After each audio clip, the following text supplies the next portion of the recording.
আসসালামু আলাইকুম রহমতুল্লাহি ওবরকাতুহ।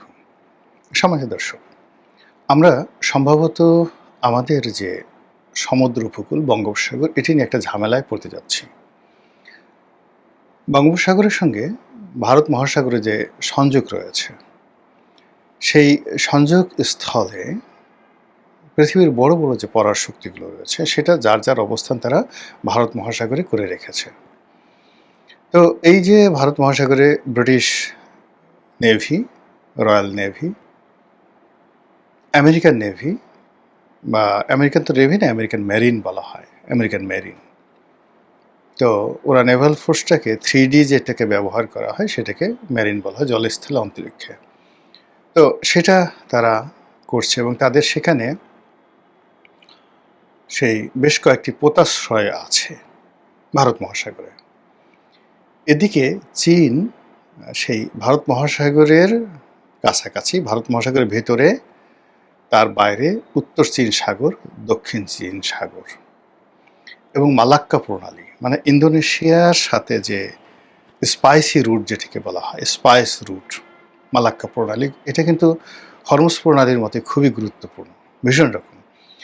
এই মালাক্কা প্রণালীর উপরে চীন তার একছত্র আধিপত্য বিস্তার করে আছে। আর এই আধিপত্যটিকে চ্যালেঞ্জ জানিয়ে মালাক্কা প্রণালীতে ভারত তার উপস্থিতি নিশ্চিত করার জন্য সাম্প্রতিক সময়ে মিস্টার নরেন্দ্র মোদী, ভারতের প্রধানমন্ত্রী, তিনি ইন্দোনেশিয়া সফর করেছেন। তো তার সেই সফরের যে দৃশ্য, এটা দেখছিলাম এবং সেখানে ইন্দোনেশিয়ার যিনি বর্তমান প্রেসিডেন্ট রয়েছেন তিনি যেভাবে ভারতের প্রধানমন্ত্রীকে ইন্দোনেশিয়াতে সংবর্ধনা দিলেন, যেভাবে ভারতীয়রা সেখানে ঐক্যবদ্ধ হয়ে বিরাট একটা স্টেডিয়ামে, ইনডোর স্টেডিয়ামে নরেন্দ্র মোদী সাহেব বসে এবং ইন্দোনেশিয়ার প্রেসিডেন্টকে কথা বলতে দিলেন এবং সেখানে তিনি যে কথাগুলো বললেন 1, 2, 3 করে আমি বলছি। ইন্দোনেশিয়ার প্রেসিডেন্ট বললেন যে আমি এই অনুষ্ঠানে আসার আগে প্র্যাকটিক্যালি আমি আমার ডিএনএটা টেস্ট করিয়েছি এবং সেই ডিএনএ টেস্ট করিয়ে আমি দেখলাম যে আমার এই ডিএনএর মধ্যে ভারতের ডিএনএ আছে। আমার রুট পূর্বপুরুষরা ভারতে ছিল। আর তো ভারতীয়রা তালি দিয়ে তারপরে বলল যে এটা একটা বৈজ্ঞানিক ব্যাখ্যা, কিন্তু আমি এখানে এসে আমি প্রমাণ পেলাম যে আমি আসলেই ভারতীয় এবং আমাদের মন্ত্রীরাও ভারতীয়। এটা আমি কিভাবে বুঝলাম, উনি খুব জোক করে বলছিলেন, সেটা হচ্ছে এখানে যখন ইন্ডিয়ান মিউজিকগুলো হচ্ছিল তখন আমার শরীরটা নাচতেছিল, মাই বডি ওয়াজ ডান্সিং, আমার নিজের অজান্তে। তো নিজের অজান্তে যখন বডি নাচছিল তখন আমি ধরে নিলাম যে আমার এই যে ভারতীয় ডিএনএ, সেই ডিএনএ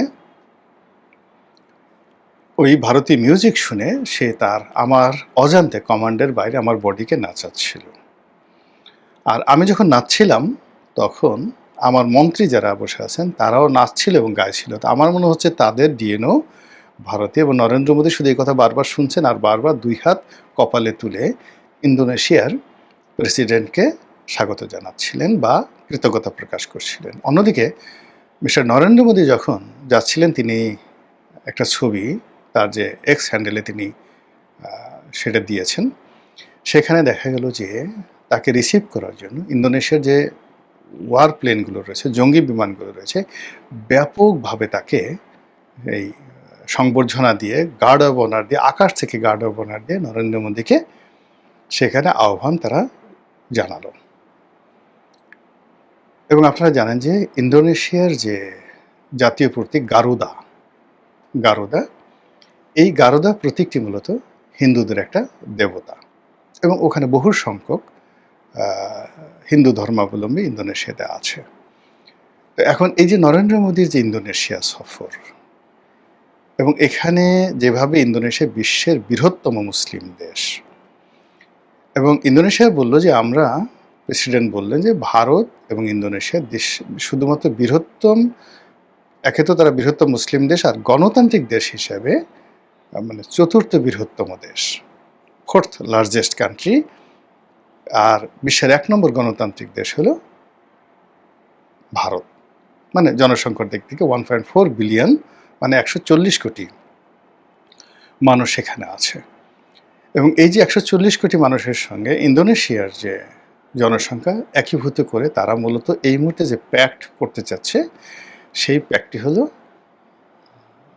সেই মালাক্কা প্রণালীকে আমেরিকা মুক্ত রাখার জন্য, মালাক্কা প্রণালীকে চীন মুক্ত রাখার জন্য, এবং মালাক্কাতে যেন হরমুজের মতো ঘটনা না ঘটে। ফলে আপনি দেখুন প্রতিটা রাষ্ট্রই কিন্তু যার যার সেই সমুদ্রপথ, পোতাশ্রয় এগুলো সামাল দেওয়ার জন্য কাজ করছে। আর অন্যদিকে আমরা বে অফ বেঙ্গল মানে বঙ্গোপসাগর নিয়ে আমাদের মস্তিষ্কে কিছু ঢুকছে না। এদিকে আমাদের যে সীমান্তে যে নদীগুলো আছে, যেমন ভারতের সাথে আছে ফেনী নদী, তারপর নাপ নদী আছে টেকনাফে মায়ানমারের সাথে। এখন এই যে ফেনী নদী এবং নাপ নদীর যে অংশটুকু ভারতের সাথে, আবার ওদিকে মিয়ানমারের সাথে, এর পুরোটাই কর্তৃত্ব করছে ভারত, আর অন্যদিকে কর্তৃত্ব করছে মায়ানমার।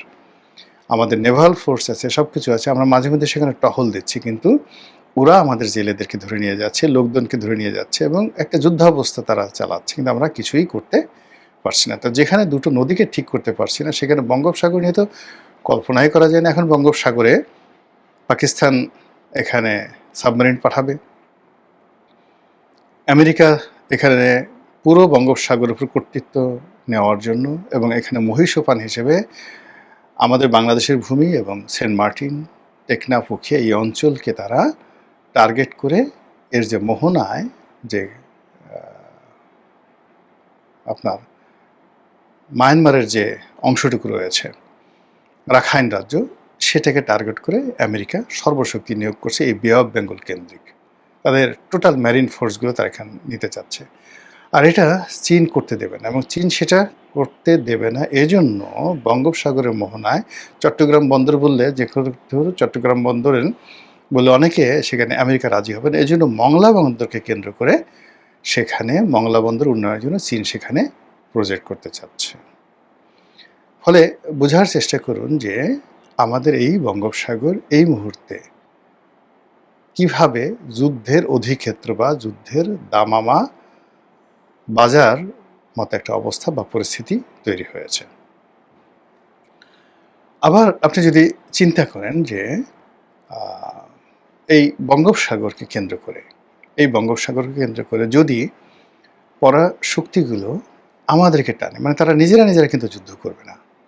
চীন কখনো আমেরিকার সাথে যুদ্ধ করবে না, পাকিস্তান কখনো ভারতের সাথে যুদ্ধ করবে না বঙ্গোপসাগর নিয়ে, কিন্তু এখানে কি করবে, মানে গরিবের ভাউজ হিসেবে আমাদেরকে টেনে যে কোনো একটা পক্ষে ত্যাগ করে দিয়ে একজনের শত্রু বানাবে আর একজনের মিত্র বানাবে। এবং এই যে টানাটানি, এই যে রশি টানাটানি, সেই রশি টানাটানির মধ্যে আমরা যদি পড়ি আমাদের কোমর ছিঁড়ে যাবে, দেহ ছিন্ন বিচ্ছিন্ন হয়ে যাবে।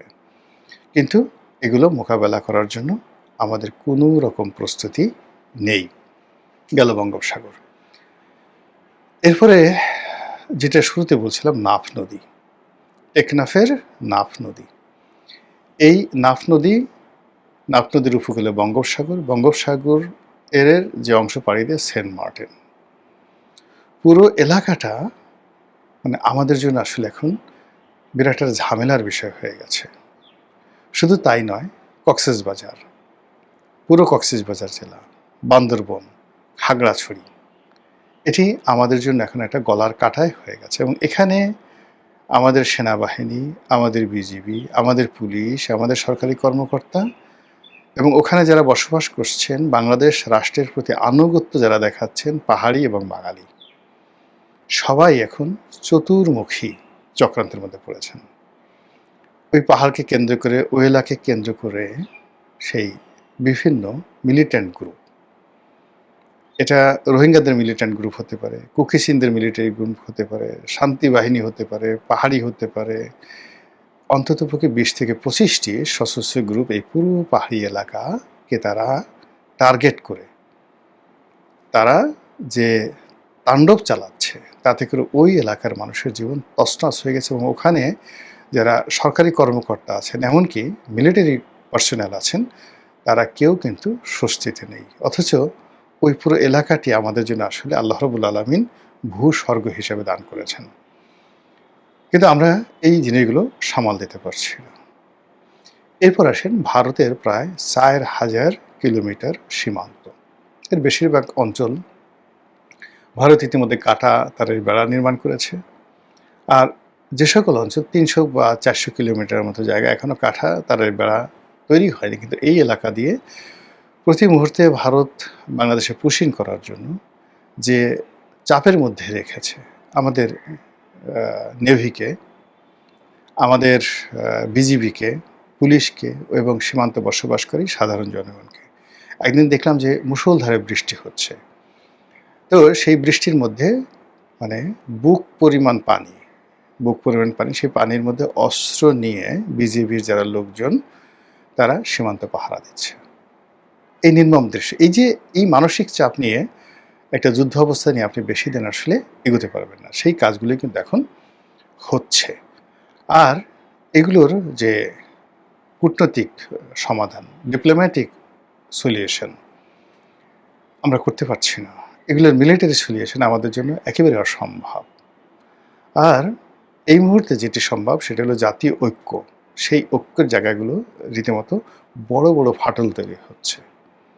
আর অন্যদিকে আমরা কি করছি, এলোমেলোভাবে মানে কিয়ামতের ময়দানে, হাসরের ময়দানে মানুষ যেভাবে দিক বিদিক ছুটাফেরা করছে, আমরা এখন অর্থের জন্য, বিদেশি বন্ধুর খোঁজে, পররাষ্ট্র নীতি ঠিক করার জন্য, এক্সিস্টিং প্রবলেমগুলো, নানা প্রবলেম এগুলো দূর করার জন্য পাগলের মতো ছুটছি। আর ছুটতে গিয়ে আমাদের যে শেষ সম্বল, শেষ বুদ্ধিটুকু, শেষ যে শারীরিক শক্তি, মানসিক শক্তি আমরা নষ্ট করে ফেলছি।